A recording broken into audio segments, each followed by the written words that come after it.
exactly what we need. At a time where it feels like this entire country is coming apart a little bit, that there are forces trying to drive us apart, that things are changing, that what we used to believe in, what we used to hold in common, even something as simple as the American dream, no longer seems possible.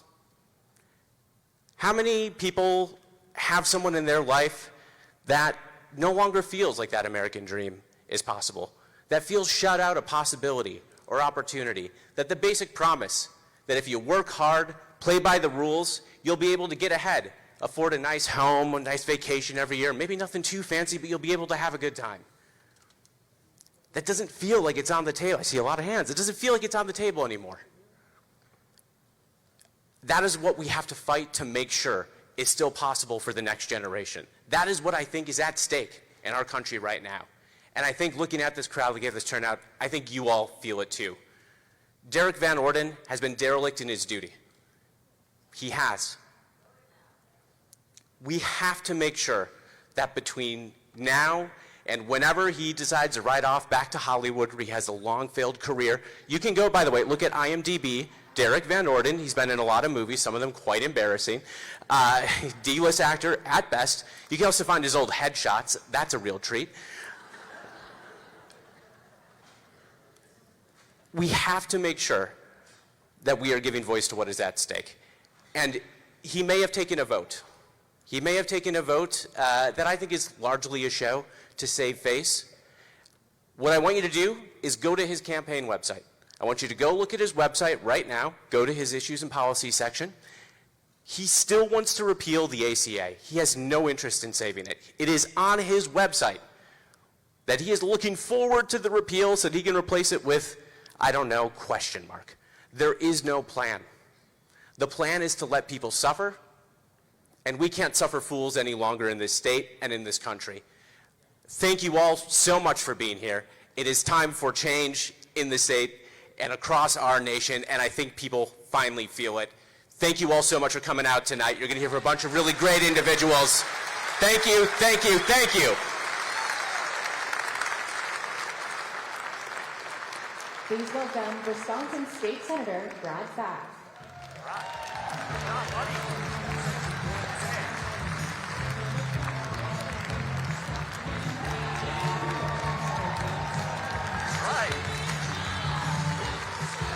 What a crowd! Thank you for coming out, Crosse. Yeah, great to be here. I am Brad Pfaff. I am the Wisconsin State Senator representing this wonderful region, and I want to thank you for being here. It's a good night, isn't it? We here in the Cooley region, we work hard. We invest in our families. We provide for our communities. We know the difference between right and wrong. And quite frankly, Washington, D.C. needs a lot more of that. We deserve better. Say it with me. We deserve better. In Washington, D.C. right now, the rich get the tax breaks. The rich write the rules. What do the rest of us get? Rising cost. We deserve better. Let's say it again. We deserve better. Grocery prices go up for you and me. Yeah, grocery prices continue to go up for working families. And our family farmers that grow the food, they can barely break even. Why? Because of tariffs. We deserve better. We deserve better. The rich get the tax breaks. What do you and I get? Rising prescription drug prices. We deserve better. We deserve better. Think about those small business people and the self-employed. They're working hard right now. They want to buy health insurance through the Affordable Care Act. But what does the partisan Congress in Washington, D.C. do? They say no to premium subsidy assistance. Why? Because they're too busy playing partisan games. We deserve better. We got to do this. Utility cost, electric prices. What's happening? They're going up. Where are these oil company executives? They were in the White House last week, meeting with the president. We deserve better. We got to do better than that. Let's talk about our friends, the tech bros. You know who they are. Who are they? Elon Musk, Mark Zuckerberg, Jeff Bezos. Where were they? Inauguration day? Front row seats at the inauguration. While the rest of us, what'd we get stuck with? Rising prices. That's what happened to us. We deserve better. Those tech bros, they're sitting at the inauguration day with the front row seats while their product has algorithms that is sowing division and hate and distrust. And we question our privacy as a result of their work. We deserve better. Now, I want to talk about housing. I know someone else is interested in housing as well. In Washington, D.C., a bulldozer took after the East Wing. They're supposedly building a gilded ballroom onto the White House. But the rest of us in the countryside, what do we see? Rising rents and challenges trying to purchase a home. We deserve better. Tonight, we get an opportunity.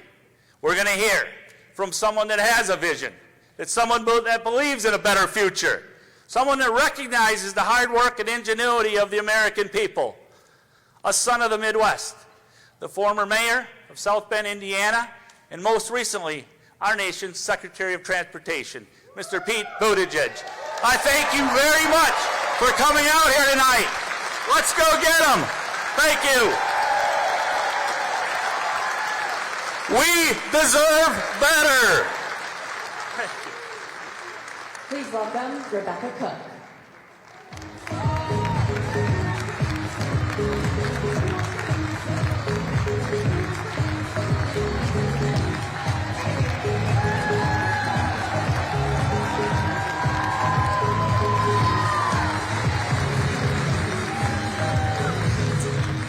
Wow. Well, hello, La Crosse County.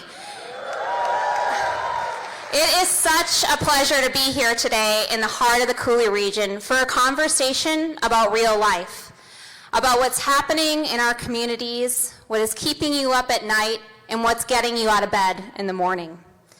If we haven't yet met, I'm Rebecca Cook. I grew up on a dairy farm in Eau Claire. I ran a small business there for nearly a decade, and I've waitressed on and off for most of my life. I'm a working class Wisconsinite that hopes to be your next member of Congress.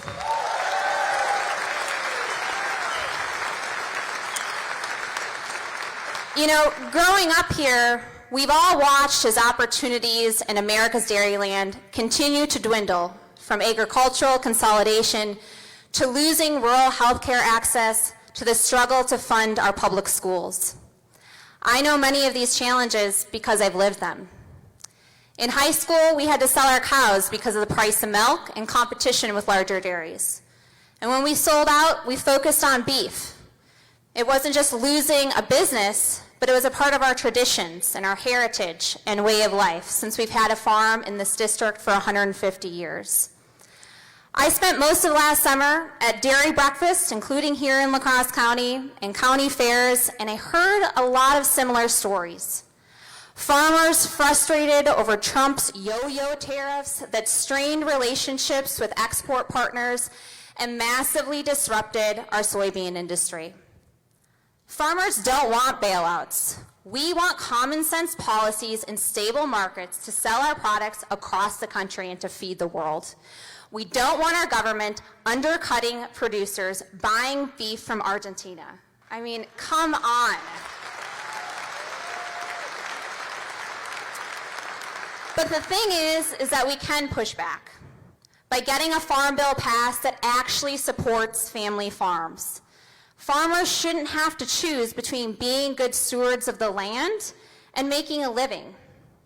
We have to protect our agricultural lands from being sold to foreign nationals and enforce antitrust laws to address all the hyper-consolidation in the ag industry and beyond. And pass right to repair, so every time that your John Deere breaks down, you don't have to go to the dealership.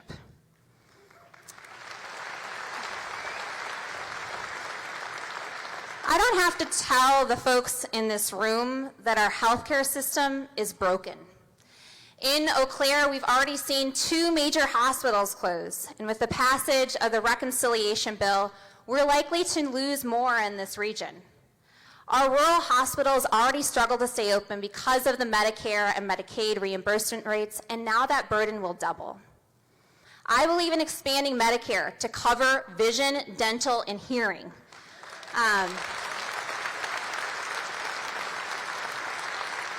My parents right now are in Mexico because they take a once-a-year trip to get their dental work done there, which is ridiculous, but I bet there's a lot of folks in this room that know some people that do that here in Western Wisconsin. I want to see our parents and grandparents be able to age with dignity. My dad, as I think some folks in this room know, was diagnosed with prostate cancer in 2023.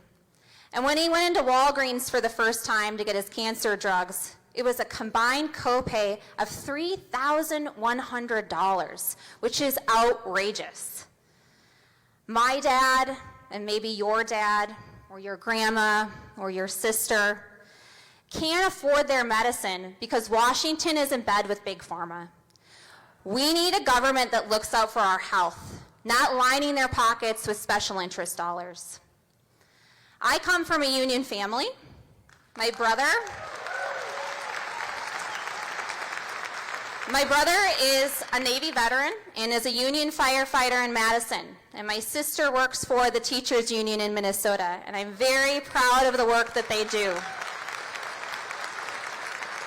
But you know, here in Wisconsin, our unions were gutted by the passage of Act 10 that decimated worker power.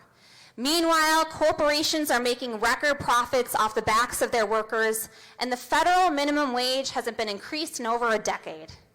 We have to pass the PRO Act to undo the work of Scott Walker and his cronies. I know a lot of people agree with that in here.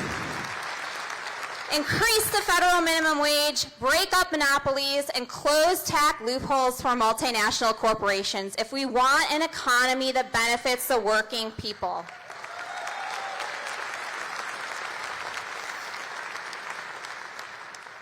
I know that as I'm talking up here and looking out at a lot of you, that you can relate to the stories that I'm talking about. I know that as we're sitting here, many of you might have dirt underneath your fingernails from a long day on a production line or out working the land on what's another cold-ass day here in Western Wisconsin.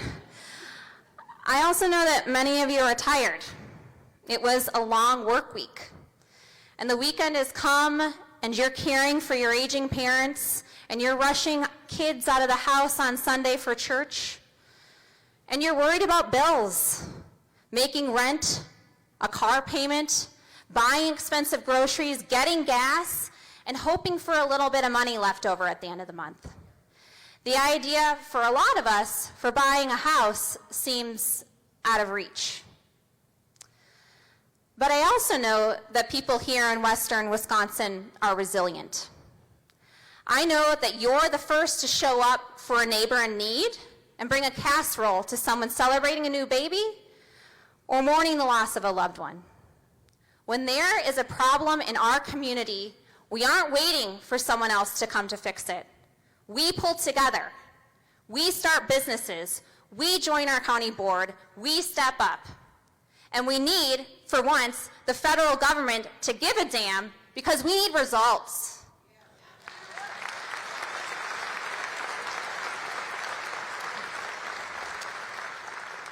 I was at a meeting earlier this week with some folks in Wood County.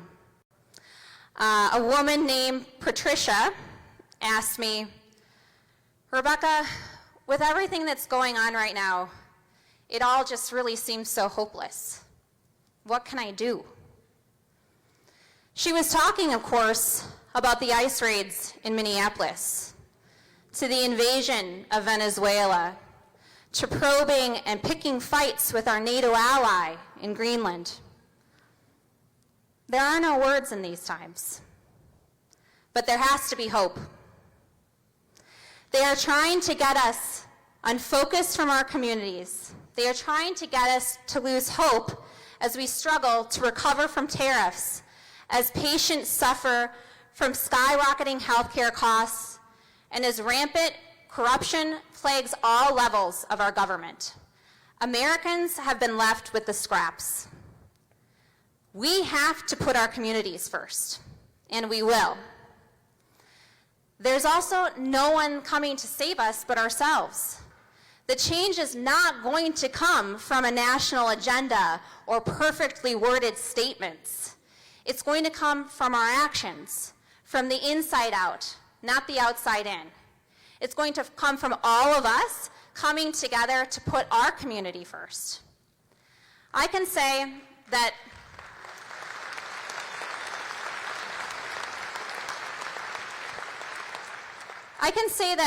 I'm determined to fix what it is that's keeping you up at night. When I'm out knocking doors, that's the question I'm asking people. What is keeping you up at night? I don't take my cues from those annoying polls that are very often wrong. I take my cues from listening to you. That is why I'm focused on lowering costs, making it easier to do business, protecting our agricultural heritage, and combating corruption very much at all levels. But what I'll say is that I don't want to just know what you're worried about. I don't want to just know what it is that's keeping you up at night. I want to know what's getting you out of bed in the morning. I want to know what energizes you, right? What are we working for? What do we hold sacred? What is worth fighting for? Those answers are our future. And as much as we work hard to solve our hardships, we have to have something to believe in. And when I look around this room, and I see a lot of familiar faces here in the third CD, I see a lot of people that I'm willing to bet the farm on, that I want to go to work for. Growing up on a farm, when it's 20 below zero, and drinking cups are frozen over, and you're out doing chores, you don't have a choice to but unthaw them, and make sure that cattle have something to drink, and then you keep on working, right? On a farm, you don't stop when you're tired. You stop when it's done. And that's exactly what we have to do. Even if you're tired or you're worn out, we have to pull together to bring needed change to Washington and to take our country back. Thank you.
Please welcome third-generation dairy farmer, Sabrina Service.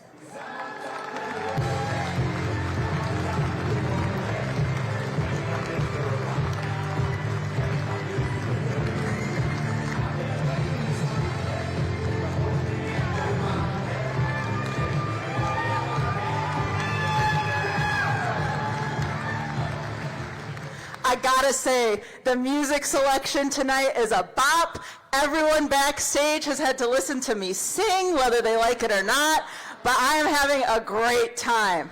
I've had 2 bottles of water, and I'm pumped to go. My name is Sabrina Service, and the last time I was allowed to speak at this venue was my high school graduation. Now you might be saying, Sabrina, that was 8 years ago. Why is this relevant? Well, I think I found myself, very ironically, in a very similar situation. For starters, I have a 5-minute time limit to speak, and I will for sure be going over it. 2, some of my teachers are in the crowd, and they are shocked that someone would give me a microphone. And my mom is also here tonight, and she'll be taking pictures of me to post in the family group chat. I am a Wisconsin dairy farmer from the Driftless region.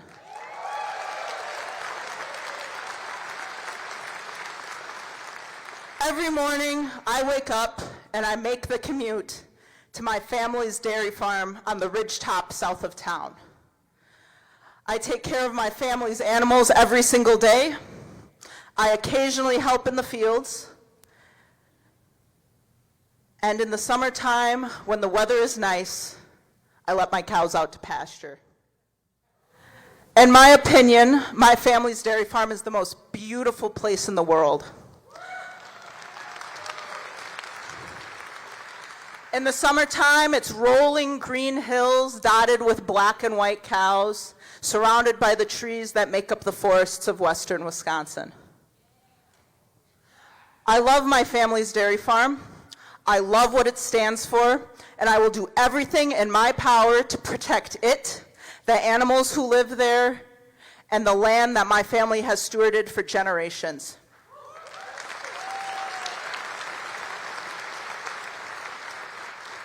As many of you know, Wisconsin is the dairy state. However, in the last 20 years, we have seen a steep decline in the number of farms here in Wisconsin. We have half the number of farms we had in the early 2000s. Being a dairy farmer means constantly advocating for yourself. We rely on consumers to buy our milk in the grocery stores, and we rely on our government to help us when we have problems. Most dairy farmers are self-employed. We do not have an employer to provide insurance or health care to us when things get tough. And we trust them to help protect us, the land we live on, and listen when we need help.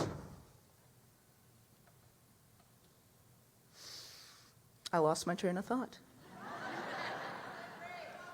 Thank you.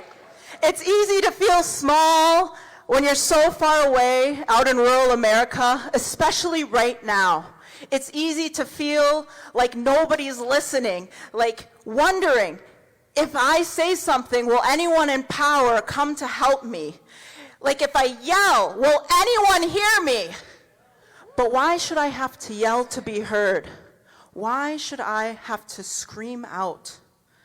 Why do I feel powerless? Don't I deserve to wake up in the morning and live a life worth living? Don't I deserve to wake up and not have to wonder what today's headline is?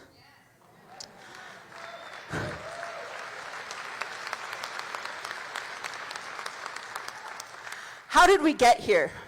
For many of us in this room, it's not from a lack of trying.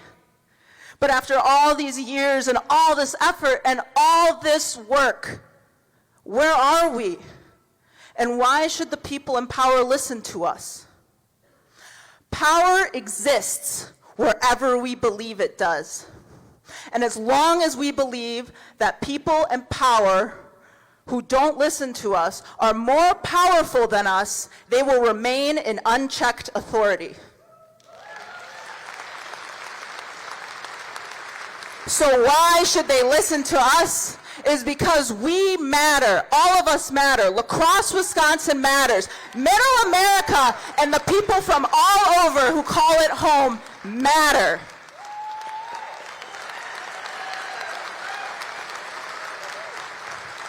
Many of us in the room here are from Wisconsin. We're a swing state. We have the power to change the outcome of elections. And like it or not, we are also home to the Green Bay Packers. The Green Bay Packers are the only NFL team that is owned by their fans. We in Wisconsin are proof that when you believe in something and you support it, you can enact great change on the world. We are the working class of America. How dare they doubt us? We are nurses, we are doctors, we are lawyers, we are teachers, we are engineers and fabricators. We are also dairy farmers, and we are the people who go out and we work the 9 to 5s and we work the late shifts, and then we come home to our family, and then we go out into our community because we believe the world can be a better place, and we believe that despite everything, the world is still beautiful.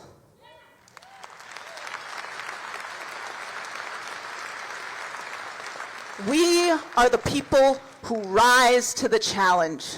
We are the people who, when we come together and we unite as one, we are the loudest and the most powerful thing in the United States. Thank you.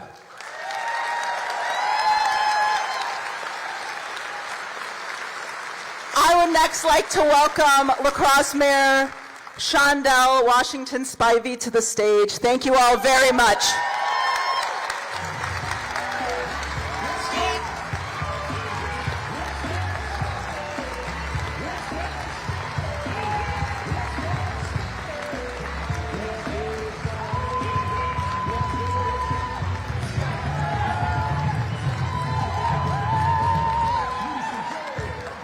Good evening, La Crosse. I stand here with excitement and joy today to welcome this amazing leader, advocate, and trailblazer to the great city of La Crosse. It is truly an honor to acknowledge the many years of service from the man everyone affectionately calls Mayor Pete. Can we get a Mayor Pete? Hold that, because we're coming back to that a little bit later, just so you know. Whether it was his advocacy for revitalizing his city and smarter streets in South Bend, Indiana, or his work to launch 70,000 infrastructure projects to improve transportation, safety, and technology as Secretary of Transportation, or his service in the Naval Reserves, Mayor Pete has done a lot in his time in public service. He is someone who truly understands the importance in being involved in local government. And as a newly elected mayor, we share an identity that many will not understand, but we have both experienced how federal and state policy gets implemented. The local level is where the rubber meets the road. And listen, La Crosse, I'm with you. I'm frustrated. There's moments of high emotion. I'm empathetic to everything that is happening. And every morning that I wake up and say, what the hell is next? And it's tiring. But I'm serving alongside you all as your mayor. I'm with you.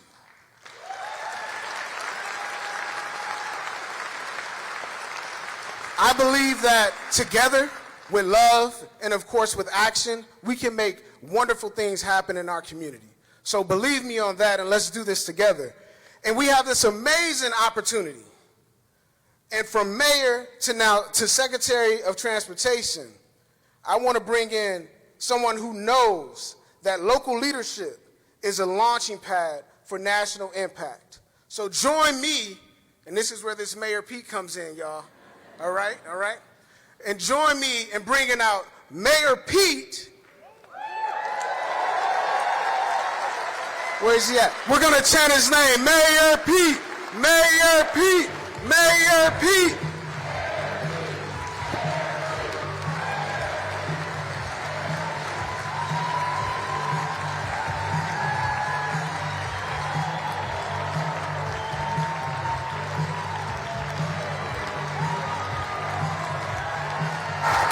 my goodness. Good evening, Crosse.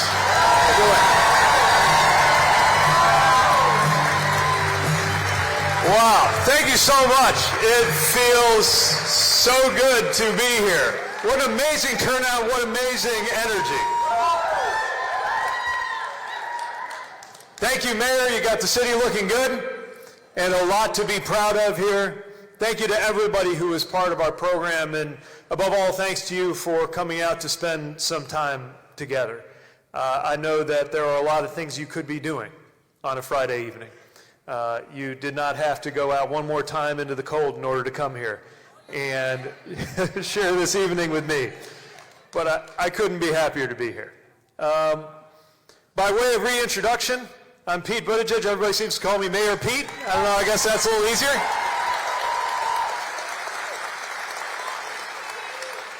I'm a creature of the Midwest through and through.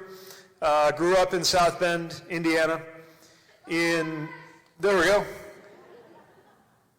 By the way, isn't it weird to have Indiana be really good at football right now? I like it. I'm just still getting used to it. I grew up in South Bend after so many of the auto factories had left. I didn't know until I left that it was unusual to have acres of collapsing factories on either side of the road when you made your way to school. And I took on board that message that so many of us in communities around our part of the country had taken on, that to make something of yourself to succeed meant getting out. And I did. And it was the moment that I got to the East Coast that I realized that I was from somewhere and that here in the Midwest was where I belonged.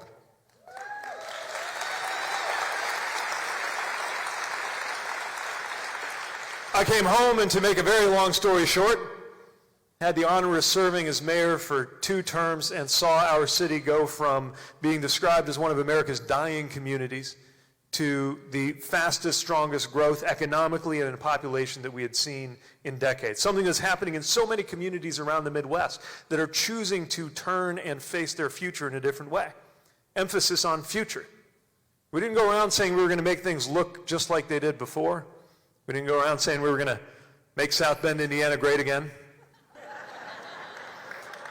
We just did the work because we knew there's no such thing as again in the real world, that we had to help each other find a better future.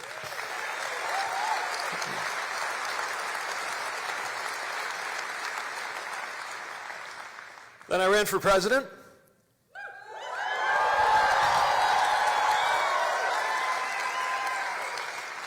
It went pretty well. I didn't become president, so it didn't go that well. But afterwards, had the opportunity to serve as Secretary of Transportation and worked with Democrats and Republicans alike to deliver improvements in roadways, in airports, to finally, by the time we left, see the number of air traffic controllers in this country go up and the number of road crash fatalities in this country go down, and I'm proud of what we have to show for that work.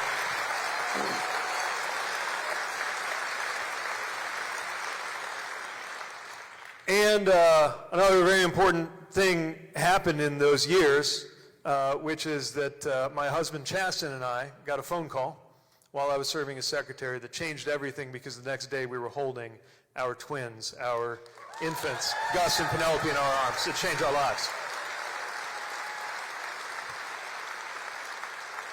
See, I married a teacher, a blue gold, by the way, who is very proud of the time that he spent in Eau Claire.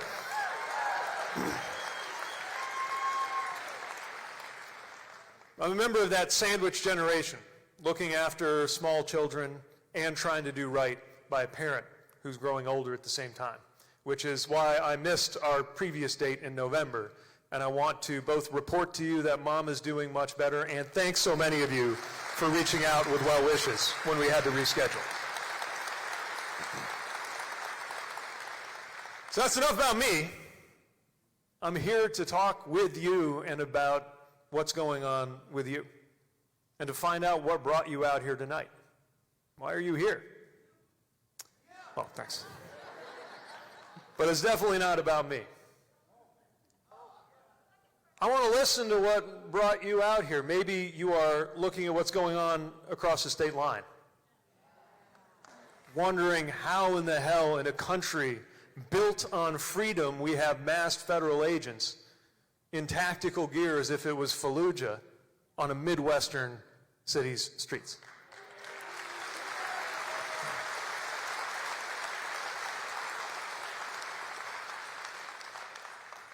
Maybe you're wondering how it could be that an administration talks about doing right by workers and cost of living and made all these big promises about bringing prices down on day one, and a year later all we have to show for it is declining manufacturing and increasing prices. Or maybe you are conservative, you voted for this president, you voted for your current congressman, you're not too sure about a guy like me coming into town, but you're willing to have a conversation. And if that is true, I want to welcome you and thank you for coming.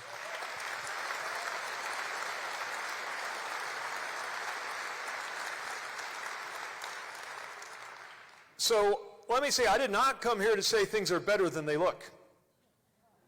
In fact, the one thing it seems all of us can agree on right now is that things are not going well in the United States of America. Socially, economically, politically. Socially, we're at each other's throats.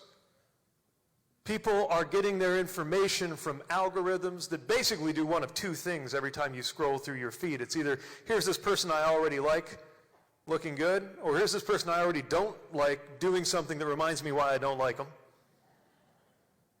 Economically, we are in such a different place from what the American promise represents. If you were born at the end of World War II, the year my mother was born, you had a 90% chance of finishing better economically than your parents. By the time I was born in the early 80s, 50-50. It's a coin flip. And it's gotten worse since then. The average age of someone buying a home for the first time is now 40. And a lot of folks wonder if they're ever going to be able to buy a home at all. Help is on the way. And then there's the matter of our politics, our government, which is so profoundly broken and has been for a long time. A Supreme Court that is completely unaccountable. Congressional districts drawn where in most of them you know who is going to win before the first vote is even cast. Not this one, though. Just want to make that real clear.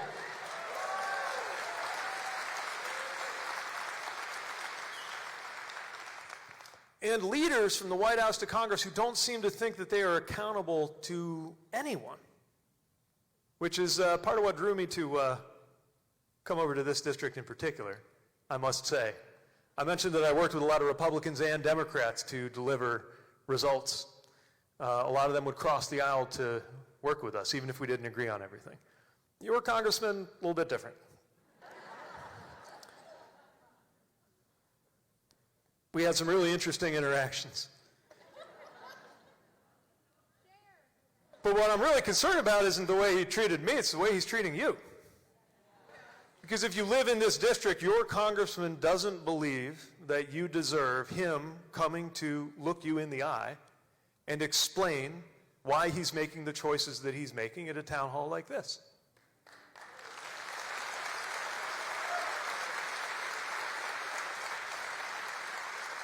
It seems to me that if Congressman Van Orden truly believes that voting to cut the taxes of the richest people in this country was a good idea, he would be willing to come to a room like this one and explain why he believes that.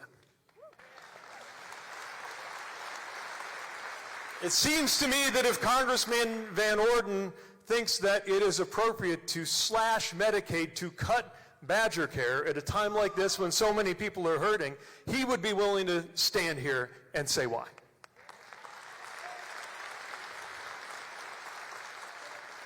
It seems to me in a state with 310,000 people who get their health insurance through the exchange, through the Affordable Care Act, if he's going to continue to say he believes that it should be obliterated entirely, he might be willing to come to a room like this and tell those people how they're supposed to get health insurance.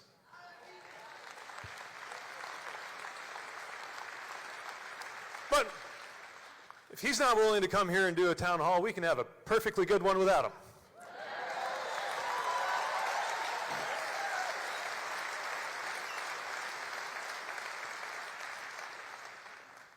My most fundamental message to you is it doesn't have to be this way. It doesn't have to be this way. And we shouldn't let it. This isn't about who went viral on the internet or who's got the favor of Mar-a-Lago at the moment. This isn't about Greenland or Venezuela. This is about everyday life in Western Wisconsin and in the United States of America. Because if we get our politics right, if we make them better, everyday life gets better. From the first moment you wake up, I don't know what it's like when you wake up. My wake up is usually a couple hours before sunup with a 4-year-old tapping me on the shoulder saying, "Papa, where's my fire truck?" Or something along those lines. But from the first moment you get up and you go down to the fridge, you could open the fridge and notice that the OJ is running low and you need more eggs and not wince when you think about what the receipt's going to show the next time you go to the grocery store. If we had leaders willing to actually work to make life more affordable in this country instead of slashing taxes for the richest people we have.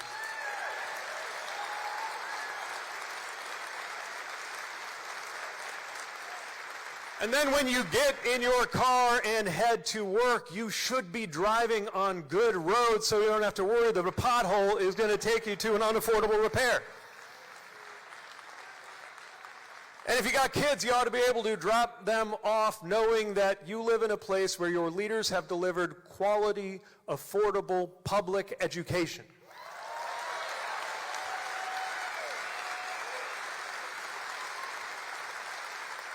Or if they're not old enough for school, that you have access to childcare and daycare that is affordable so you can get on with your life when you need to work.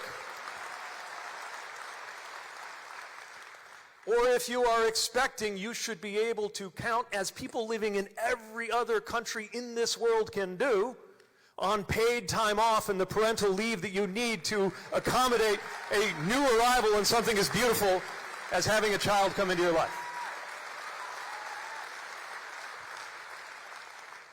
And if you are not planning to become a parent at this particular moment, you should be secure in the knowledge that your leaders respect that that is your choice and not theirs.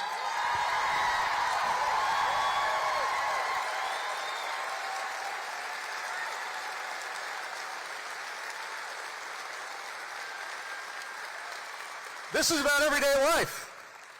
I haven't even gotten you through your commute to work yet, but when you do get there, you ought to be able to get to a job where you are paid well and have good benefits and secure in the knowledge that one job is enough to do well in this country.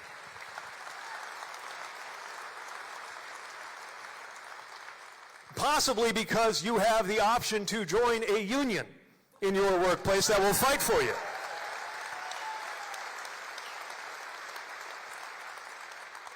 And then when you come home from work and go to your home, it ought to be safe.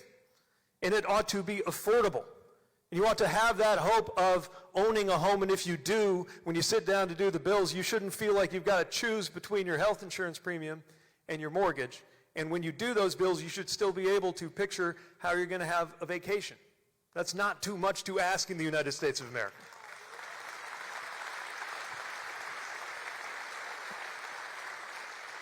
And then when you're finally done with your day and sitting down on the couch and thinking about what's next, maybe you're looking at the news. If you are involved in politics and decide that you want to participate and speak out, whether it's online or in person, like the 1,500 people from this community alone who showed up in person for that No Kings rally, you ought to be able to do so knowing that you will not risk your job, let alone your life, by speaking your mind in a free country. But also, if you don't like thinking about politics that much, you shouldn't have to. You should be able to go a day or 2 or 3 without even hearing the name of the President of the United States. Whoever that president may be.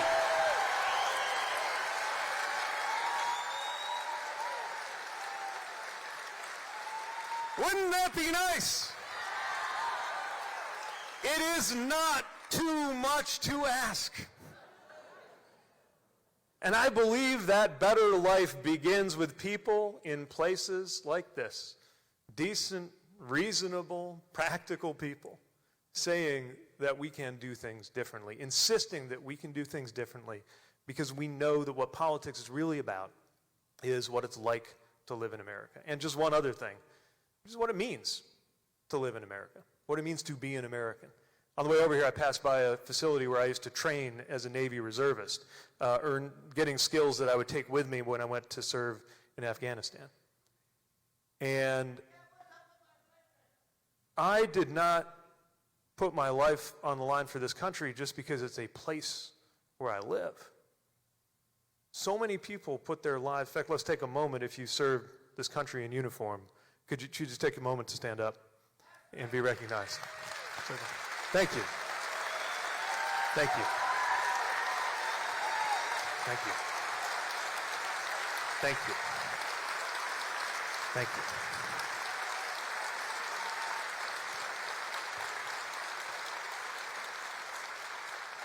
It's not just a place where we live. It is our country, and it stands for something. It means something about freedom, about democracy. A country that was built around the idea that we will never hand one man so much power that he can dominate all the rest of us.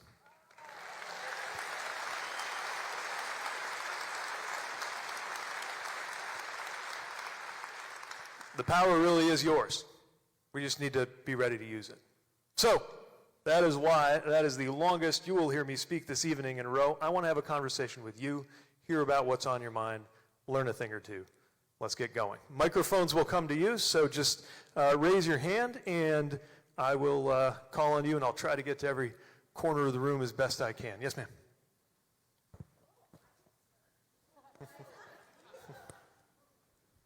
I hold it for you. Okay, I'm sorry. I'm very nervous. Thank you for coming. So I am a mother of an 18-year-old son who hears about politics frequently. What I am hearing from him is that the Democratic Party is not doing enough. We have been kind, we have been reasonable, and it is getting us nowhere. And when we do win the midterms, it's not going to be because we are necessarily doing great things, it's because Donald Trump is failing us miserably. So what is your response to 18-year-olds, 19-year-olds, 20-year-olds who are feeling that way? Thank you. Thank you.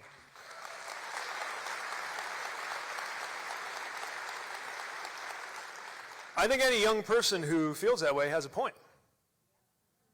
Look, if all we have to say is we're not him, and he's terrible, even though he's pretty terrible, that's not the same as a governing agenda. And I think a lot of people don't see how their everyday life, from their commute, their breakfast, their job, whatever it is necessarily different if all we have to say is all of the many, many, many serious problems that this president and this Congress have created. We have to explain what we're trying to build, not just what we're trying to block.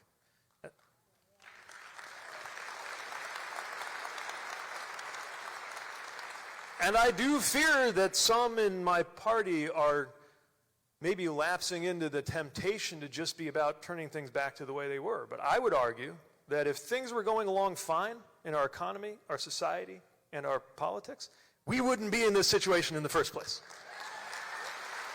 So this is not about like somehow taking power, finding all the little pieces of what got smashed up by these people, taping them back together and saying, here you go, you can have life just like it was in 2022. I don't think it's just not the right answer, let alone the politics of it aren't going to be very convincing. But there is a different way. We can talk about how to meet the challenges of this moment in ways that make you concretely better off. And that is a big part of what I think we need to be doing right now. So thanks for raising that. Keep working on them. Yes, ma'am.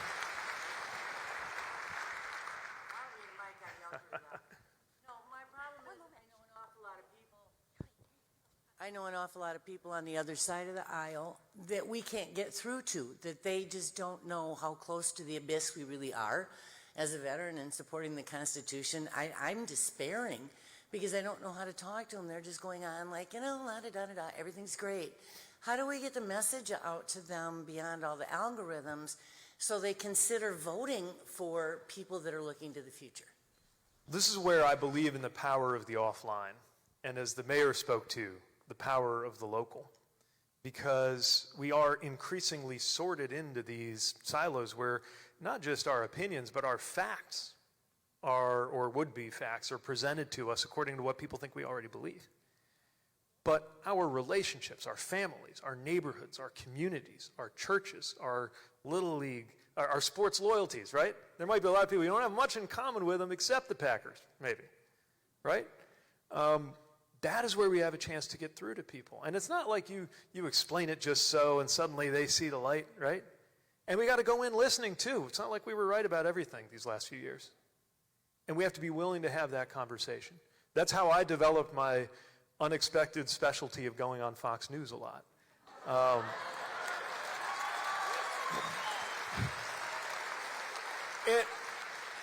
And kind of the digital equivalent of that, which is that I go to a lot of places that are a little more right-leaning, Trumpy, but the most powerful thing is hearing from people you already know. And if they don't suddenly flip, it's not about that. It's about making sure, first of all, that they understand that those who disagree are coming from a sincere place.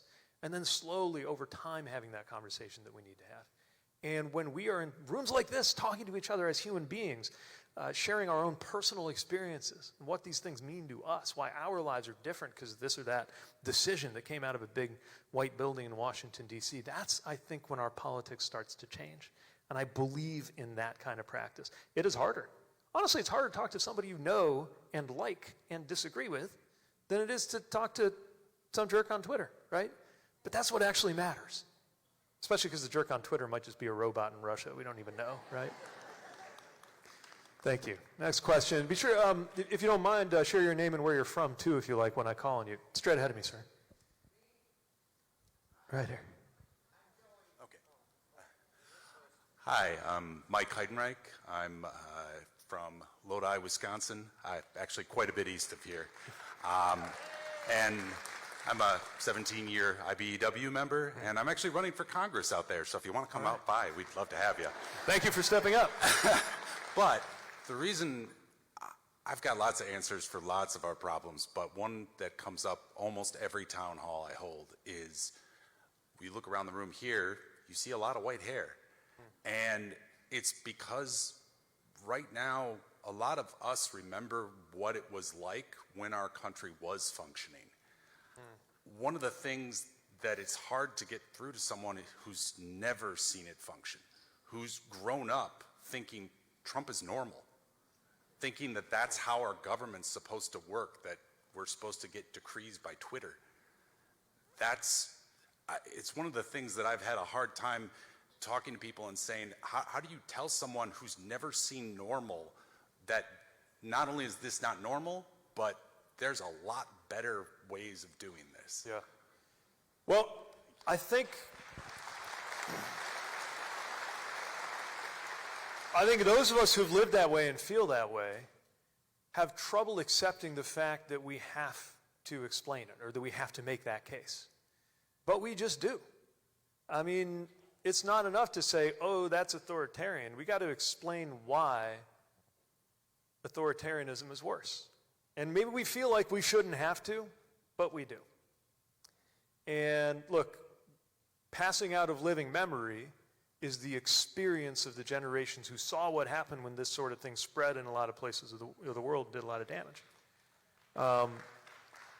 So we like to think these questions are asked and answered, but it doesn't work that way. That's why I keep coming back to that touchstone of everyday life. The reason why our country, which has always had its ups and downs and always had its moments where it comes short of its ideal, but the reason why it was such a shining beacon to the rest of the world, the reason why in the Cold War you had a lot of Soviet citizens who wished they were here and not a lot of the other way around wasn't the theoretical elegance of the ideas of the Founding Fathers. It was the fact that your everyday life was actually better if you were in a country where you had that kind of freedom.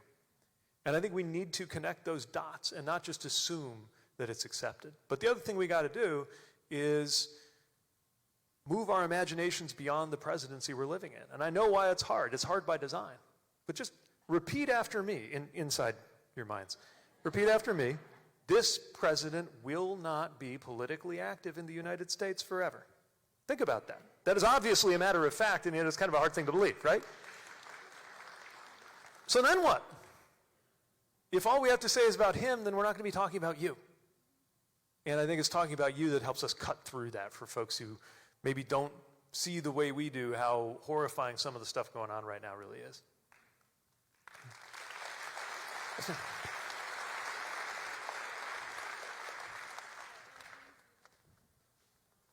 Mike's on his way too.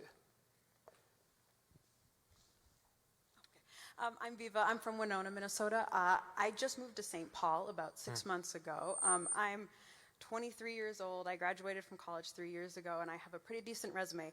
I haven't been able to find a full-time job for 6 months now. If I hadn't over-prepared, I wouldn't be able to afford my health care right now, the cost of groceries. How am I supposed to get through the next 2 years knowing that things aren't going to keep moving in a good direction? And how am I supposed to continue to give positively to society knowing it feels like it's not really working for me and people like me right now? What'd you study?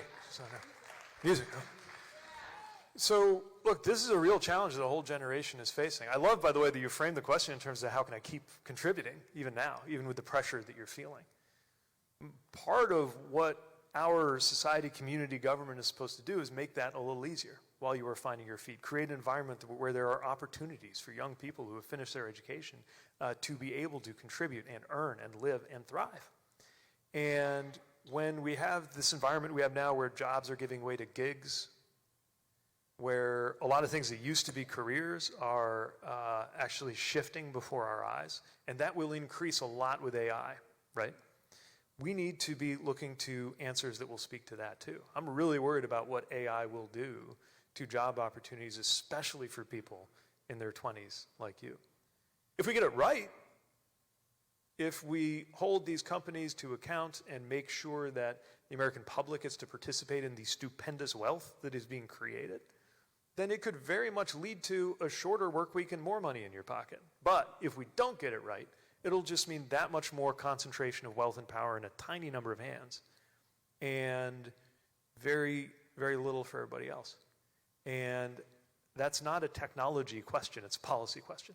It's a question whether the people we send to Washington are thinking about you and rooting for you to make it and setting up policies accordingly. Including, by the way, things like policy your congressman seems to disagree with, which is making sure that you can stay on a family health care plan up until the age of 26, which is part of the Affordable Care Act that they want to delete, right? And other things that are creating an opportunity for you to contribute the way you want to contribute and thrive as a person as well. Thanks for the question. Oh, in the back. Sorry, I'm making it hard for you with the mic, but.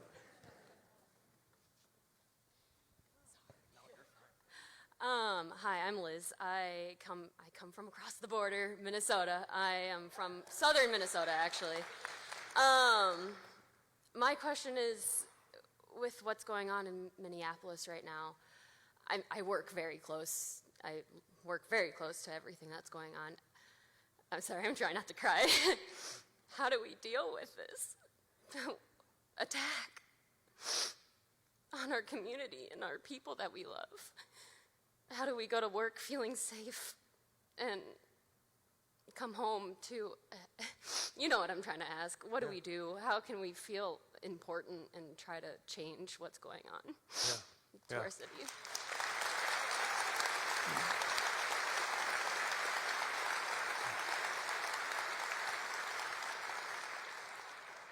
Well, thank you for being committed to making things better. That's the first thing. That's actually the most important thing. The only antidote to a politics of fear is a politics of courage. And it starts with showing up. Because otherwise an environment can emerge where it seems like they want you to think that you're alone, caring about this. Even though the majority of Americans think what's going on there is wrong. Of course we got to have a law, and we got to have borders. Countries have to have borders. We have to have reasonable immigration. Of course we do. But this, masked federal agents behaving like this. When I was in college, these were the product of the fever dreams of my most conservative and libertarian friends when we were arguing over beers. And they said, here's why the Clean Water Act is tyranny. Because it will someday lead to federal agents roughing people up or worse on American streets. And I said, no, that'll never happen. In some ways, the joke is on both of us. Didn't happen because we were enforcing regulations around the environment. But sure enough, it happened right under our noses. And here again, I think our touchstone has to be the humanity that we share and the everyday lives that we are leading. It's not about just some academic concern about the nature of liberty. It's that who wants to live in a country where you got folks like that roaming your streets? It's not making anyone safer. No one asked for this. This is not helping anyone.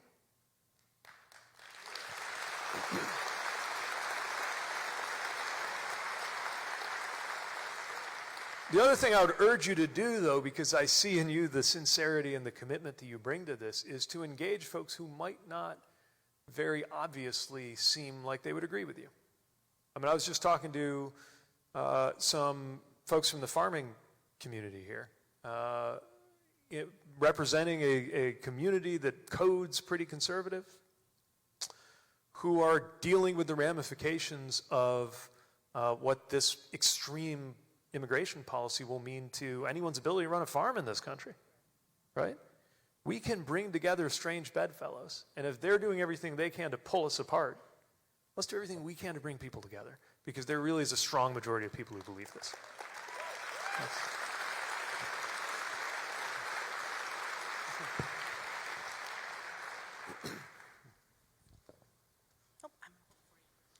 My name is Kendra. I'm going to build on that. Yeah. So my husband and I are here from a little rural village, about 30 families. There are no rapists or murderers in our families, but ICE is there. For the last 7 days, we are exhausted because we got a call on Friday night that a babysitter in the local mobile home park had a 2-month-old baby that hadn't been picked up for 3 days.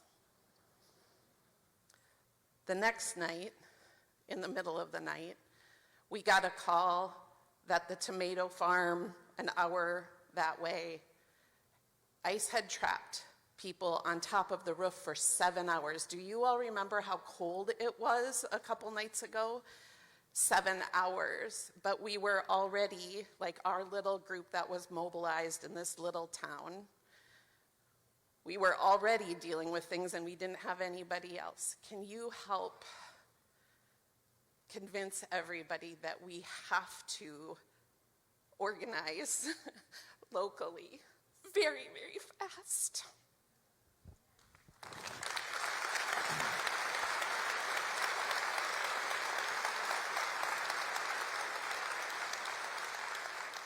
First of all, thank you for bringing attention to what is happening in your community. Thank you for making it clear that this is real people and real lives. And I just don't know how anybody can hear of a child, any child, being treated like that, being subjected to that as a result of policy, and be okay with that. Left, right, or center. I don't know how you can have ever heard the slightest bit of scripture and not wonder about the judgment that comes for anyone who's a part of treating people like that.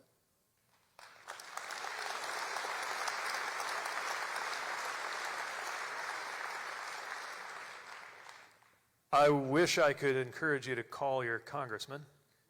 Do that anyway, by the way. It's still important.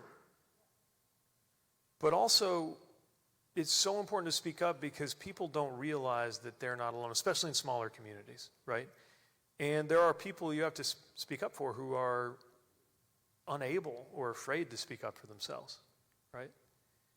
I have to believe, I've always believed that any political controversy or contest or battle is not between people who are good or people who are bad, but that each of us is capable of good and bad things. And so much depends on having what is best in us and not what is worst in us summoned. And if our leaders are not prepared to summon what is best in us, then we have to do it for each other. And we can do it here, and we can do it in real life, we can do it online, we can do it offline, but especially offline, because nobody who looks in your eye and hears that story can walk away and not be moved.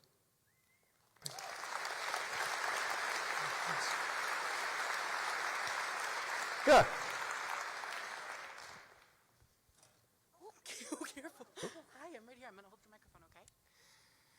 Hello, my name is Linus. I am 9 years old, and I have this one simple question. How can children like me make this world a better place?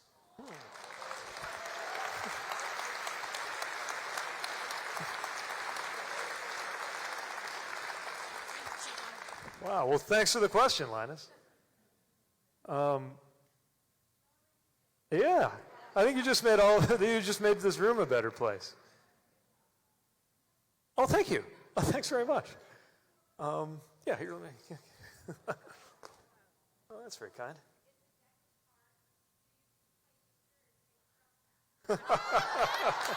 Very much. That's so Midwestern. Thank you. All right, I'm not leaving empty-handed. I'm going to come out here more often. I like this place. Look, one thing I think is really important to appreciate is that you don't have to be in a position of authority. You don't have to be in political office.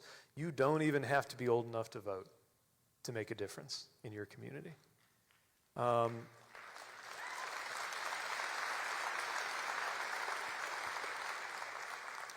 I get the impression you've already figured that out. I hope you'll remember that as a young person, you have a kind of moral authority. And what I mean by that is, hopefully, regardless of politics, when you're talking to someone who, you're going to see the 22nd century, right? So when you approach somebody in a position of responsibility and ask them what they're doing to make the world a better place, you're doing it from the perspective of somebody who, that's not a theory, that's not like something to just dream about, that's something you're going to live. And I got to tell you, even a pretty, grizzled political veteran will be moved by you asking people what they can do to make things better, especially if you're willing to do your part too. And someday that might mean voting and running, I hope, for office and whatever else you can do. But long before that, you already have the power to call out what is best in people's hearts. Use it. And thanks for coming. Sir. And repeat the question. Hi, I got it for you, okay? Okay. Thank you for recognizing the veterans. That was a very wonderful thing, all of you. Thank you so much. Which raises one of the things that really is on everybody's mind. We're abusing the military, we're abusing our veterans, we're abusing our National Guard, and it's a really tough thing because I was in the National Guard during the Vietnam era. And I know how it feels to be on the line, so to speak, when you're called up. I was in Milwaukee for the riots.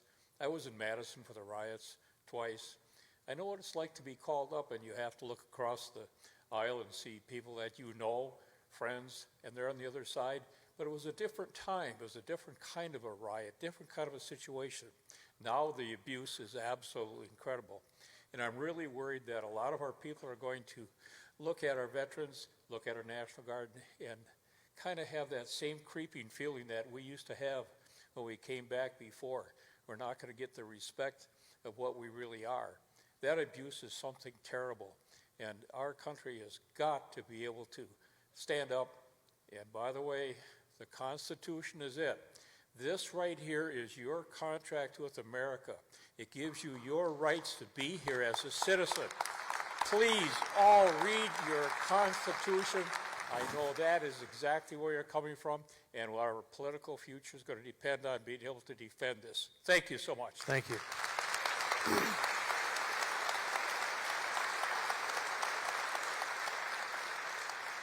First of all, thank you for reminding us of your experience. And I know that was an experience for really a generation of service members. And thank you for your service. And look, I say that knowing that I was fortunate to belong to a generation of veterans who came home to pretty good welcome. Our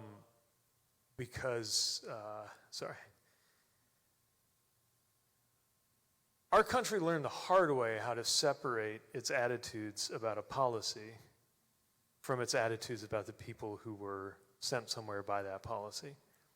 And we didn't do that right when you were serving. But we learned, we grew. That's the best thing about this country. These battles now over even what can be shown in a history museum, or what can be talked about at a university.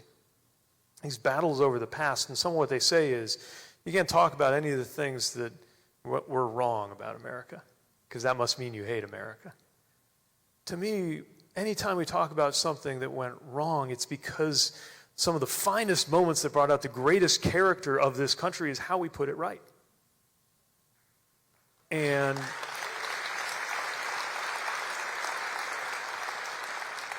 so let's not lose one of those things I think we quietly put right as a country, which was figuring out that it is not the responsibility of so many of these people who just want to serve their country, who have been put by Washington politicians, led by the President of the United States, in these situations.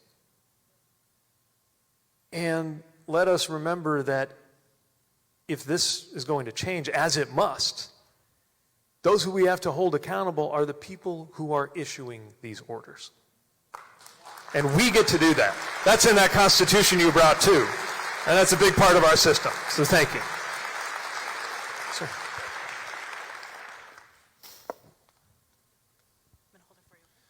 Hi, my name is Rodney Rave. I'm a current candidate for Congress here in the 3rd Congressional District and hoping to unseat Derek Van Orden. I'm a retired union operating engineer. My question for you, in your opinion, what is it going to take for Congress and Senate to finally do what they need to do about removing this administration?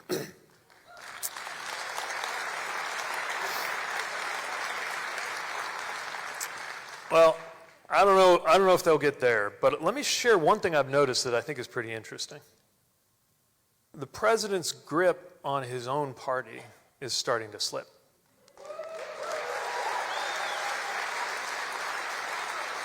He pretty much commanded them not to vote to release those Epstein files.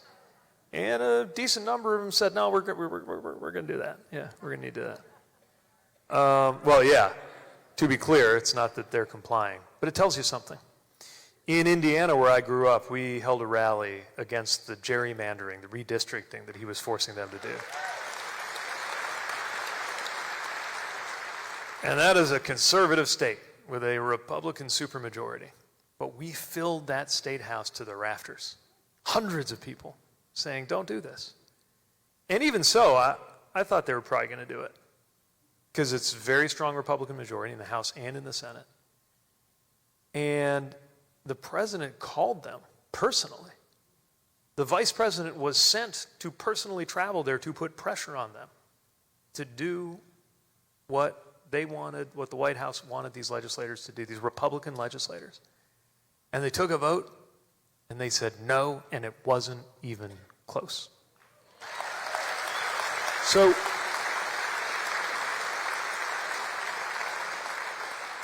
does this mean everybody's seen the light? I don't know. But it does mean that a lot of people in the Republican Party are beginning to do the thing that I'm wishing more people in my party would do, which is seriously visualize post-Trump politics and prepare accordingly. To take on board that fact that he will not be around forever and start organizing for what happens next. And I think the sooner we're in touch with that, ironically, the sooner that day will actually wind up coming.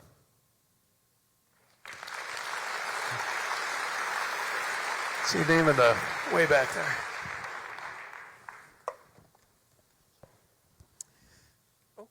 I am Alexander. I am from Lacrosse. Thank you. Thank you so much for being here, and thank you so much for being a man of integrity and compassion.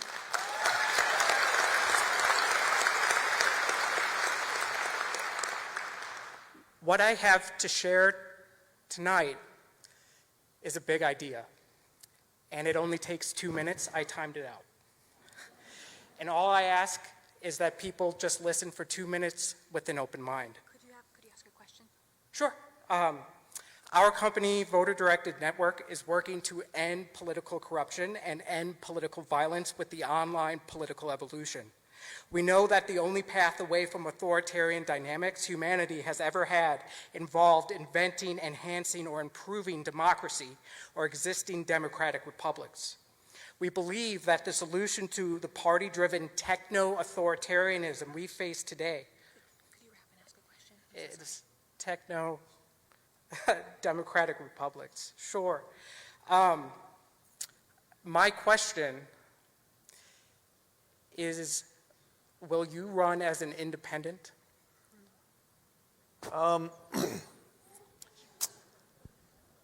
I'm not going to make that kind of news or any kind of news of that level here with you tonight. I'm a good ways away from any life decisions. But I appreciate what you're saying about how the problem is not just that this party won or that party won. We got some serious, systematic, structural problems in our democracy.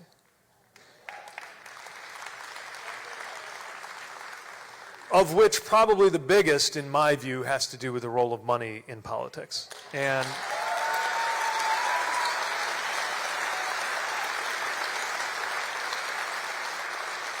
everybody says, well, you can't do anything about that because the Constitution, the Supreme Court. But here's the thing.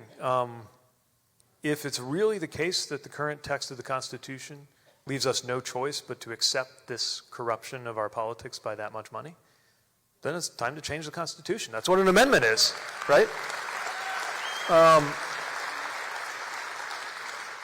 I'm not saying I think that'll happen overnight, but in a country that amended its Constitution so that you could not purchase a beer,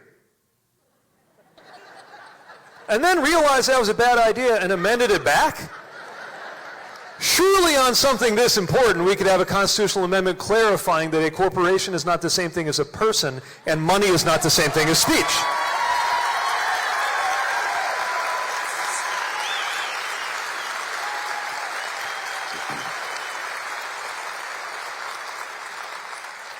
I also don't want to pretend I didn't hear the word independent. I belong to a political party, but frankly, I'm getting pretty skeptical of what our two-party system has delivered for this country, too. I belong to my political party for a reason, but I will say I would love for us to have structural reforms that make it easier for people representing a range of views to get elected, because then it is harder for a minority movement, and make no mistake, MAGA is a minority movement, to take over an entire country by taking over one of the two political parties. Thanks.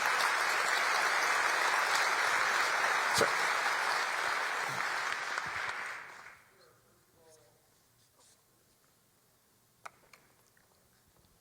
Oh, yeah, we'll do both of you. Go ahead, sir, and then I'll come back to the gentleman in the hat.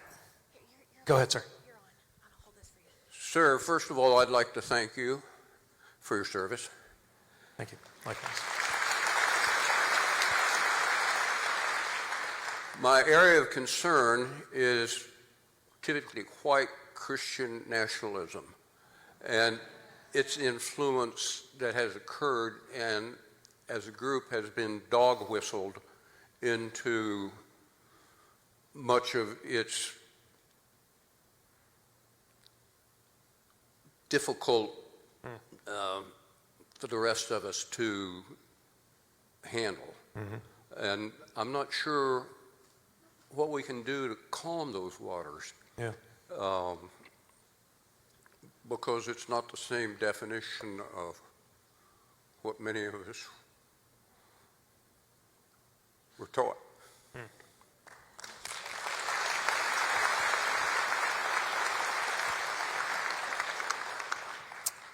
I think it begins by insisting that God does not belong to a political party in the United States of America.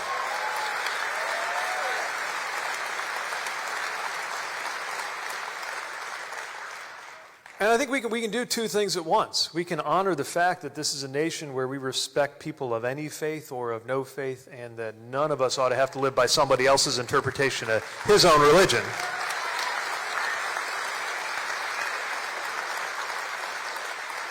And at the same time, I think it's fair game for those of us who are rooted in a religious tradition to share what we believe it teaches. I belong to a Christian tradition that holds that salvation has to do with how you can protect the vulnerable from the violence of the powerful.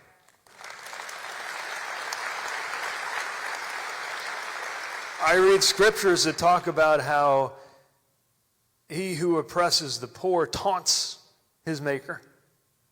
I think about, I was hungry and you did not feed me. I think about how most of the time, the richest and the most powerful people who appear in the stories that are handed down to us in Scripture are rarely the good guys,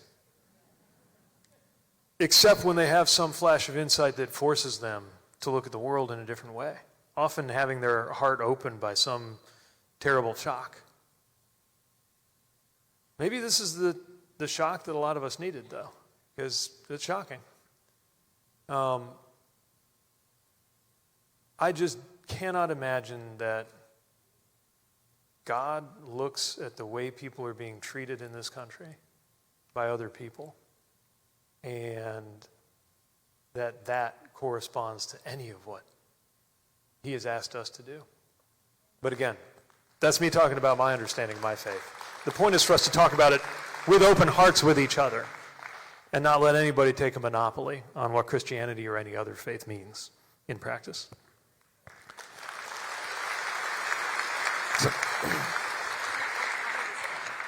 Thanks, Pete, for being here. Just to comment on his concerns, being gay when churches started closing their doors in the 80s and the 90s, I was left finding my own way home.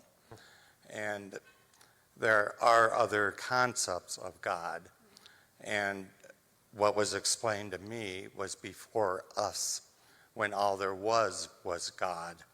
God could only imagine what true love was. God could not experience it. So God took a piece of self and placed over here or there.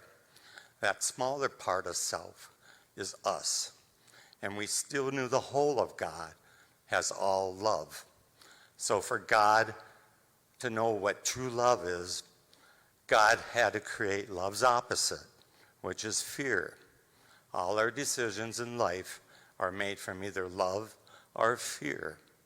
And fear is either made up in our mind or an institution instills it upon us. So really, love is all there is. There are other concepts of God is what I'm trying to make. And we are not created out of the earth like the Bible says. I believe that we all are an extension of God, of love. So God can experience love through us. But my question, Pete, is on health care.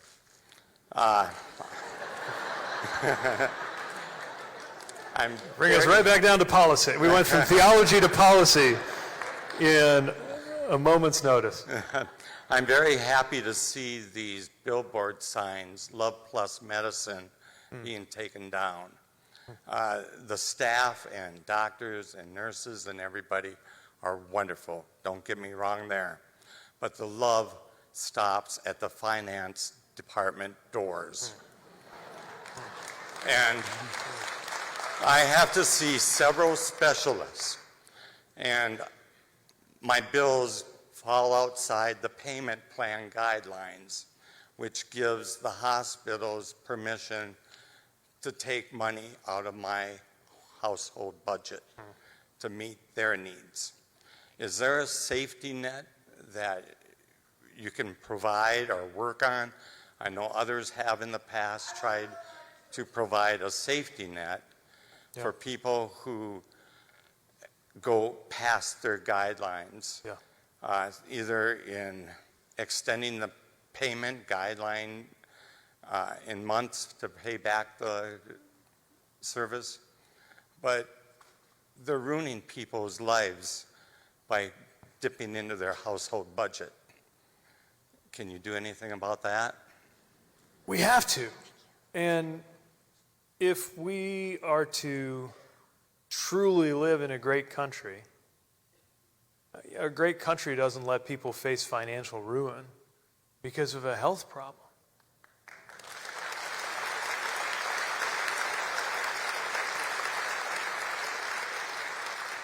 So what does it take? Well, one thing is, and without knowing this specific case, one thing is there's a long way to go in the insurance side of things, including making sure that any American who wants it can have a Medicare-style public insurance that they have access to. Especially if that's better than the private and the corporate plans, which I believe it would be. But it also means that that's not enough, right? We have to respond to the costs that people actually face. And policy can make a difference, like the policies around surprise medical billing, right? That shows that we can act a little more directly on that. The other thing I think is really important is transparency.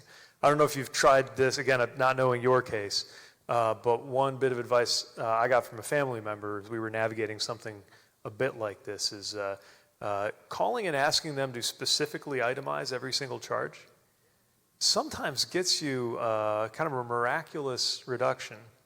Largely, I think, because they don't want to tell you how much they're charging you for a Tylenol or hospital socks or some of that other stuff.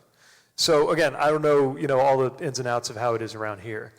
But I do know that you shouldn't be having to resort to tips and tricks in order to make ends meet with healthcare that you need. And that is not the way it is because of some cosmic law. That is the way it is because of U.S. policy. And different policy would make a difference. And if current leadership doesn't see that, great opportunity to invite new leadership to come along.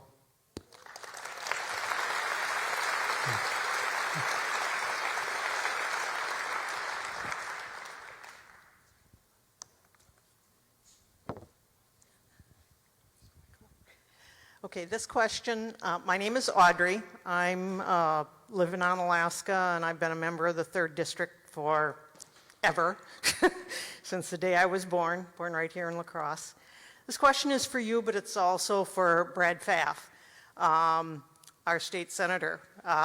Just in the last few days, Brad was one of 4 representatives from this area that sent a letter to Derek Van Orden about health care funding in Wisconsin and what he promised and what he did not deliver on.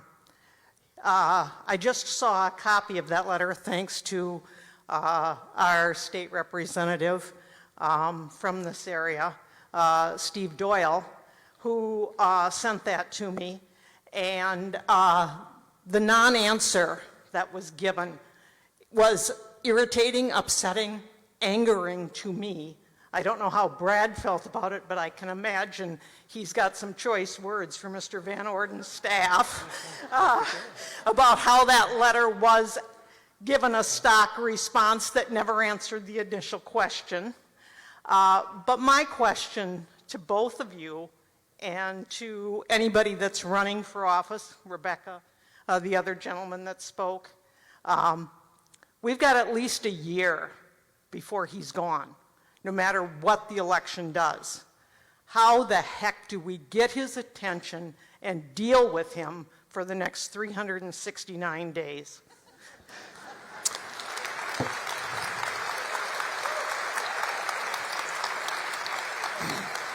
Senator, thanks for being here, by the way. Mayor.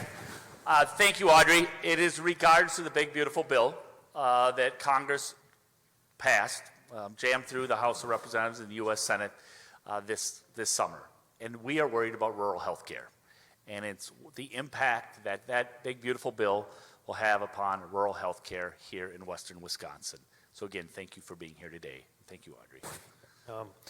Yeah, I mean, it's clear that these cuts, these savage cuts, are going to mean rural hospitals closing. They're going to put rural facilities that are already under so much pressure under even more. You know, as residents in this area, on things like maternity, just to take one example, certainly mental health, just how the local infrastructure has been diminished in so many places. And I would think that if he stands by his vote, he would be willing to, you know, come tell you in person. But, you know, we are where we are. But I appreciate your other point, too. This isn't just an election day concern.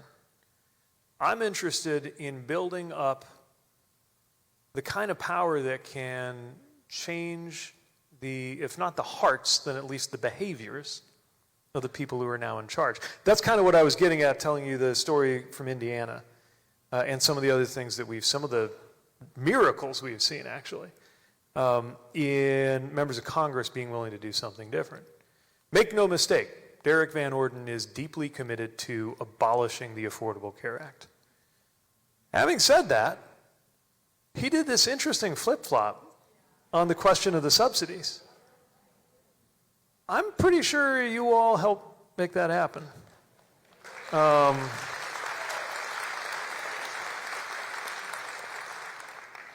wouldn't trust that he's exactly had a change of heart.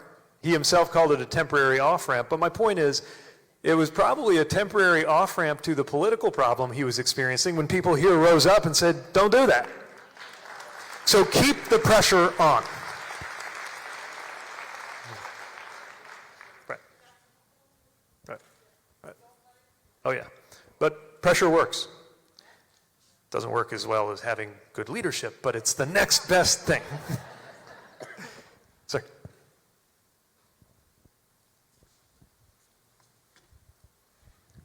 It seems to me that the Republicans have a brilliant communication strategy of hammering home their fear-mongering points every time they're in front of a camera. Undocumented immigrants are all criminals and rapists and murderers. Elections are stolen. Healthcare, a universal health care program would get tacked on to what we currently pay, not replace it. And that any social safety nets turns us into a socialist country. Is there a plan by Democrats in Washington to come up with our own unified communication plan? Because we have the truth on our side, that universal health care replaces the costs we're paying now, that we have millions of undocumented immigrants because we hired millions of undocumented immigrants over 50 years. We collect taxes from them, and that elections are safe and monitored. And climate change is real and told us by scientists, people just like us. They're not criminals, they're not liars. Is there a plan to unify and be tough and blunt with our communication?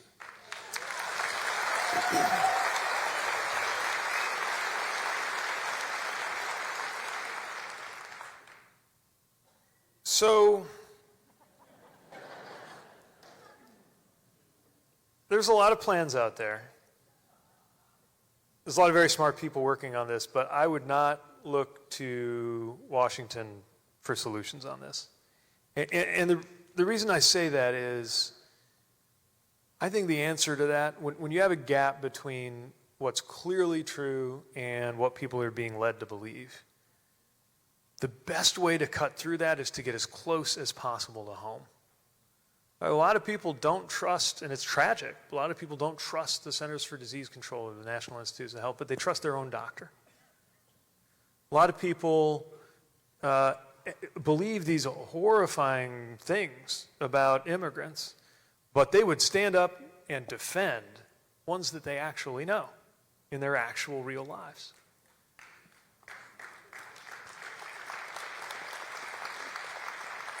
A lot of people, and you and I know people in our communities and families who might co-sign some pretty ugly stuff that's being said online about people who are different or vulnerable, but would stand, if there was someone in their own family would stand up for them with everything they got.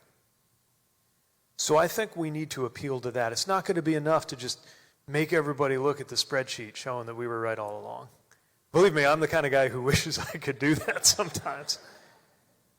But this is about so much more. This is about folks who are seeing the failures, there really are failures, that have been frankly served up at various times at moments when both parties have been in charge, and getting an easier answer. And basically the answer is like, let's just burn the house down and see what happens. A lot of people who voted for the current leadership, not because they even like them, but because they were willing to try anything that might make their lives better. And so we are not just speaking to people's heads, we're speaking to their hearts. But I have to believe, I feel it in this room, I feel it in so many places that I go, I feel it in our community in northern Michigan where we live right now, basically which way's east. 200, 300 miles exactly east of here. That people are ready to be called into something that's a common project, that's shared. I think we can have a better relationship to reality when we have a better relationship to each other, maybe more than the other way around. So look, in terms of bluntly communicating the facts, that's what I'm going to do all the time. It's why I'm going on podcasts that are pretty Trumpy. It's why Fox doesn't seem to be inviting me as often, but it's why I'll go when I can. But I'll tell you, for every time somebody like me goes on television to do this, it's 10 times more powerful when somebody here is willing, with all the love that you can muster, to talk to somebody you know and care about this, because that's much more likely to break through. Open the rafters there. Black shirt. Thank you. My name is Irma, and my question is, all this stuff that's being talked about, and you've said several times, the president isn't going to be here forever. I mean, granted, eventually he will die, but I look at it and I think the Supreme Court is the one that gave him immunity, and look what he's doing. He doesn't feel like there's anything that can stop him, and it looks like he's right. He says maybe there won't be a midterm, and everyone goes, oh, no, there will be. But maybe there won't. How can someone I look at it and I think, how do you hold anyone accountable when you've just given them carte blanche? Yeah. Including the Supreme Court. Right. They should go. So, yeah, look, the Supreme Court, well, let's be clear, we do not wish ill or bodily harm on anybody, just to make that very clear. The Supreme Court has said that even if the president commits a crime, he is not to be held accountable for it. That's one of many things that the Supreme Court has said that is not only out of step with what most Americans believe, but is out of step with all kinds of case law and jurisprudence. But these people have their jobs for life because we have a system where there's no accountability for them either. Now, they're not supposed to be accountable in the day-to-day pressures of politics, but that doesn't mean that it makes sense to set ourselves up for what we have now, where a Supreme Court justice will actually time their departure from the bench. Sometimes it feels like they're timing their departure from the earth based on what party's going to be in charge. It's unhealthy, it doesn't make any sense, and it's led us to this strange reality that we're in. So I think it's not so radical to suggest a different makeup of the Supreme Court.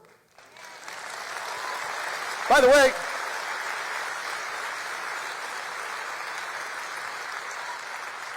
you know what article of the Constitution says that there are 9 Supreme Court justices? Trick question, it's not in there. Congress decided that. You wouldn't even have to change the Constitution. And I'm not saying we just keep adding people who agree with us. I'm saying let's restructure it so we either have term limits so you're not in that job until you're dead, or a balanced bench that gets you more independent thinkers on that body. But we have to be willing to talk about those structural reforms. But let me say one other thing about this president making noises about doing away with democracy. And look, if there's anything we've learned, it's when he says something. The crazier it is, the more it's worth taking both seriously and literally, right? But he can only do that if some amount of the American people are on board. This is another thing that sometimes we need to remind ourselves and others of. The country is not on board with this. I know more people are on board with this than we would like, but that number is getting smaller every day. This is a very unpopular presidency. Now, that is not enough to absolve the opposition of coming up with real answers besides get rid of this guy. But it means that the more we hold to that, the harder it is to pull off any of the kind of funny business. And if you talk to people from countries that lost their democracy, which has happened in many countries, they will often say, we wish we had done more during the window that you all are in right now, you all meaning you Americans, to make sure that a president couldn't consolidate that position and eventually try to take over the media and those other institutions, so that it was really hard for people to think for themselves, and then people really were on board with this. Remember, the people of Russia are not chafing under the rule of Vladimir Putin, waiting to overthrow him. They're on board. But there was a time when people were taking to the streets, and a lot of people from that generation of dissidents say, we wish we had been out there a little more. That's why things that seem so old-fashioned, like calling your congressman, or showing up at a No Kings event, or coming to a town hall, matter. Because when it's offline in 3D, it has a different kind of power. And I believe that is our true backstop, not this Congress and not these courts. That the people are our true backstop against those kinds of abuses. Sir.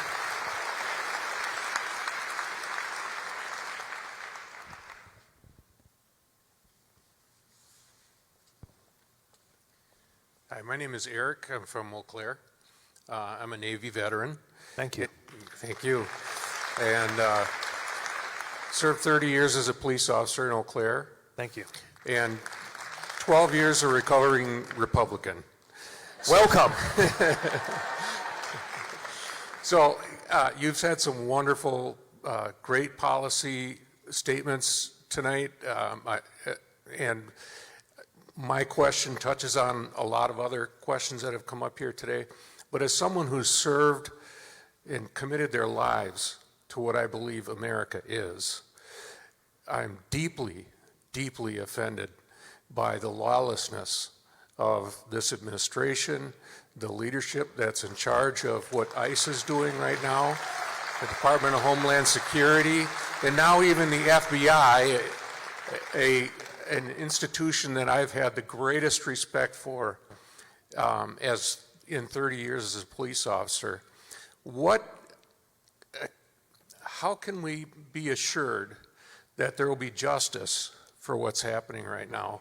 Not vengeance, but we're a country of laws, and we won't be if we don't enforce them. It's not enough to just say, well, we need to move forward and not look back. Right. We need to look back. We have to rectify what's going on right now. Yeah.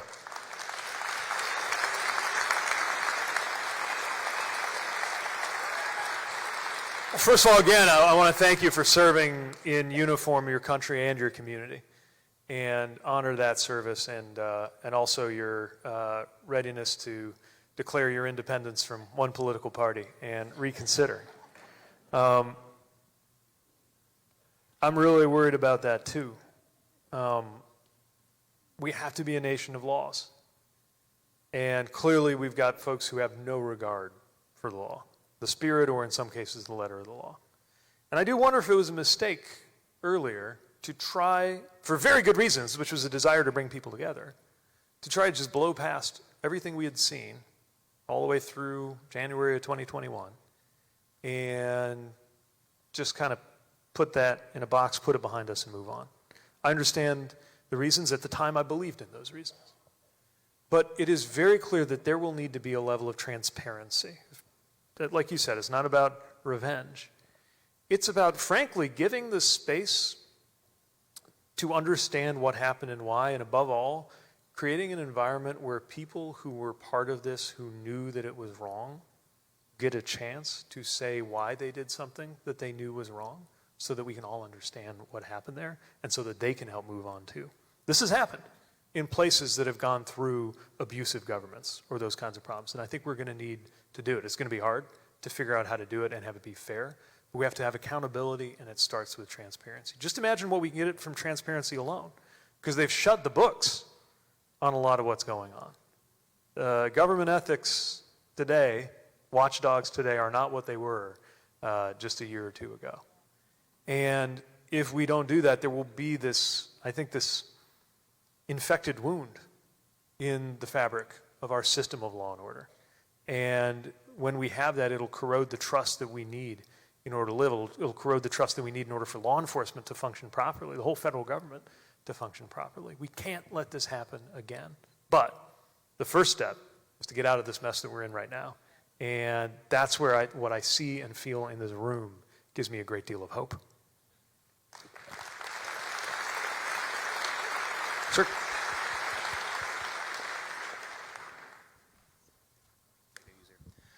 Hi, Pete. I'm Rory from Norwalk, Iowa. We drove 4.5 hours to come up to see you. Thanks for hitting the road. I don't know if you recognize me. Yes. You came to a rally in Indianola with Mr. Costner, and we got a chance to speak, and you saw my dad's Navy hat, and you asked if I was in the Navy. And I said, no, my father was, and I talked about my family's history all the way back to the Revolutionary War. And then I said I had a brother that served in the Navy, and my sister that served in the Corps. Good to see you. And I said, even though she served in the Corps, we still speak to her. But what I want to speak to you about, tonight with me I have 5 folks that worked on your campaign in Iowa, a very successful campaign. Bob and I worked in our precinct, and they said we would never carry our town, Norwalk. It's 15,000 people, and we absolutely destroyed it. It was all Pete. My question to you is, and this bothers me to this day, we know that you could have won that presidential election. Why is the DNC sticking their big fat noses into our business? Mr. Biden went down to South Carolina, made a sweetheart deal with the representative down there, and that swung the election his way. And I talked to a gentleman with the Iowa Farmers Union, and he told me the same thing happened with Bernie Sanders. When Hillary went into the DNC, poured in a bunch of money in her people, and that pushed Bernie out of that election. This kind of nonsense needs to stop. Candidates all need to be on the same footing and have the same chance to win. And we thought we had it won for you in Iowa. Thanks, Pete. Thanks. Oh, and also, Fernando Mello says hi.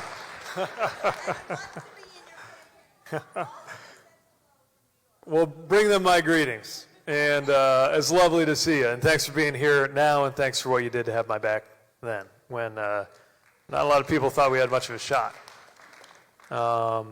People didn't think we could win Iowa. You know we won Iowa, right? Just okay. Had we found out that we won Iowa the day of the caucuses instead of a few weeks later, I wonder how history might have been a little different. I think everybody learned from that. I think we've also, just as a country, learned a lot about trust. I care a lot about how we built. I wrote a whole book about it. Well, thank you. I spoke recently with Amy Klobuchar, who likes to tease me that, because, you know, and we work closely together on a lot of, especially on the transportation stuff. And she and I didn't know, this is after we were, any sparring that we might have done on the campaign was pretty well publicized. And neither one of us knew that the other one was working on a book, and mine came out and it was called Trust, and hers came out and it was called Antitrust. Very, very good book, by the way. But we need to make sure that our processes reflect our values. And that includes the processes that go into deciding who gets to represent political parties, from the highest office of the land all the way much closer to home. And I think that we need to open the lid on lots of different possibilities for reform. I just did a Zoom event for Mary Peltola, who's running for office up in Alaska. Great candidate, by the way. things in, let's say, just say Alaska is one of the places where remarkable outcomes have happened because they're willing to do ranked choice voting. Open primaries, there are a whole number of reforms, is what I'm saying, that could build the confidence people have that the outcomes of elections reflect what they actually intend. And I believe at a moment like this, when our institutions are so out of whack, we shouldn't think of it as radical to try to reform some of the very machinery that we use to choose our leaders. Thanks. This will be last question. Oh. Last question. No pressure. Hi, my name's Alex James. I'm from Winona, just over the river. I'm looking to get a job in politics. You have talked about the need for younger leaders to step up to the role. What are some important skill sets and mindsets for younger leaders to be effective given the current polarization? Great question. Skill sets and mindsets. I love the way you put that. First of all, thanks for caring to be involved and being ready to engage. Some of the most important skill sets and mindsets, I would argue, are especially native to our part of the country, like humility.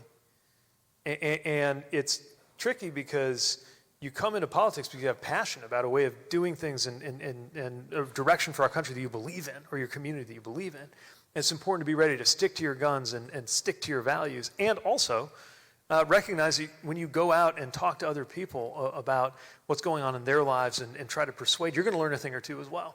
And you are going to probably adjust the way the world looks to you based on the experiences you have. And there's nothing like political organizing or volunteering or action for expanding your own sense of how the world works. Because when you are a representative of any kind of movement, be it a campaign or an issue advocacy, or when you become a representative of any kind of government by getting a role, people will throw whatever it is on their mind at you and then challenge you to respond.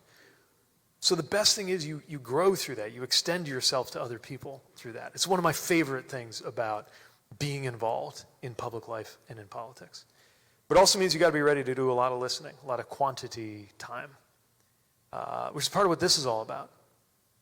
And it means that you got to try to find why people look at the world the way they do. It's not about you.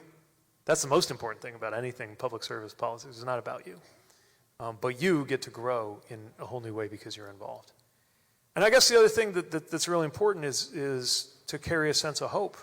And I can feel how beaten down a lot of folks are by what is happening in this country that a lot of us barely even recognize. I can feel how much it feels like we're just being punched in the face by current events again and again. And that, of course, puts a lot of pressure on our capacity for hope. I get that it sounds a little retro to even talk about hope in the context of a gathering related to politics at a time like this. But the smartest thing I ever heard about hope is that hope is the consequence of action more than its cause. The consequence of action. And so I think it's important to have the skill set and the mindset to do something about what's around you. Do something concrete that'll make a difference. And recognize that from the impact that has and the people you can maybe draw to be involved at your side comes more hope. You don't wait around for the hope to come so you can take action. You take action so you can generate the hope that we need to drive more action. And if you can fill your tanks with that, you'll be unstoppable.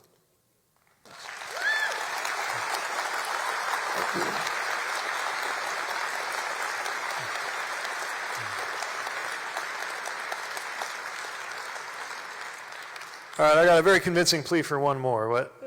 All right, let's do it. Oh, the mic runners probably went back to do something else. Just project. Here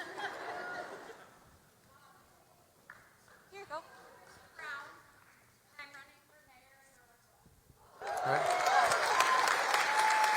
Thanks. My kids had a hard summer and got hurt by a friend. And the world, like Like, what's on the ground is sad and hard, and what's up there is sad and hard. And time collided and said, this is what I'm going to do to show my children what we do with a problem. This is how we get involved. So I've had some people in town say, but you're not from here, and mayor, that's a real big step. And I'm thinking, I don't know, I grew up dairy farm and construction company that had to compete by busting unions. I had all the woes of everybody that I live with that I'm wanting to represent and showing up to represent. And what I see as common in the people I'm listening to and the people that I'm watching, we lived in Minneapolis when George Floyd was murdered, so to the woman who's up here, I'm so sorry and thank you for coming. When I think, we have twins also. You know the dynamics. It's really something. Yeah, and it is. And it's like, you get really good at helping make amends. You get really good as a parent at seeing, like, step one to coming together is the I'm sorry. And it takes so much bravery. But I know this is going to sound weird because I've always voted Democratic, but I really think that we can start that. We can show up and say, I'm sorry to the neighbors right here, right? But also to, like, I have VFW representatives that I'm talking to who are saying, we got forgotten and our commander's turning 90 next week and they don't have anybody to take over the post and we're going to lose our VFW. All the way from that to, I'm at transmission line meetings listening and thinking, are the people who are getting this power knowing that my friend over here is losing her house because this is coming through whether she likes it or not? We have to say sorry, and who's going to go first? And you're a twin dad. What do you think? Wow. Yeah, that's part of growth, right? Like, we didn't get everything right. I'm so proud of the stuff that we were able to do. But, you know, I look back at things that certainly during the time that I had the privilege of being involved in Washington, we didn't get right. I mean, we wouldn't be here if, or maybe we wouldn't be here, if leaders from both parties hadn't figured out a long time ago how to stop inequality in our economy from reaching these absurd proportions.